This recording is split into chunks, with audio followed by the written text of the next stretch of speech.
ગીર સોમનાથ જિલ્લામાં દારૂના ગેરકાયદેસર વેપાર સામે પોલીસ સતત આક્રમક બની રહી છે. ઉના પોલીસની સર્વેલન્સ ટીમે વધુ એક સફળ કાર્યવાહી કરીને વિદેશી દારૂના જથ્થા સાથે એક શખ્સને ઝડપી પાડી કાયદાનો કડક સંદેશ આપ્યો છે. શું છે સમગ્ર મામલો, જોઈએ આ અહેવાલમાં.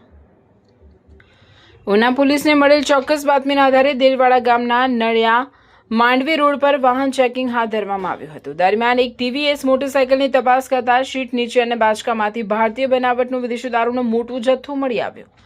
પોલીસે સ્થળ પરથી મોહસિન ઉર્ફે ભોલુ હુસેનભાઈ બ્લોચ નામના શખ્સને ઝડપી પાડી તેની પાસેથી 78 બોટલ વિદેશી દારૂ કબજે કર્યો હતો. દારૂની કિંમત ₹32,000થી વધુ હોવાનું સામે આવ્યું છે.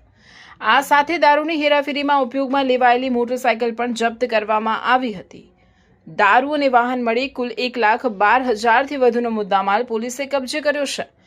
ઉના પોલીસ સ્ટેશનમાં આરોપી સામે પ્રોહિબિશન એક્ટ હેઠળ ગુનો નોંધવામાં આવ્યો છે અને દારૂનો જથ્થો ક્યાંથી લાવવામાં આવ્યો હતો તેમજ કોને પહોંચાડવાનો હતો તે દિશામાં વધુ તપાસ હાથ ધરવામાં આવશે.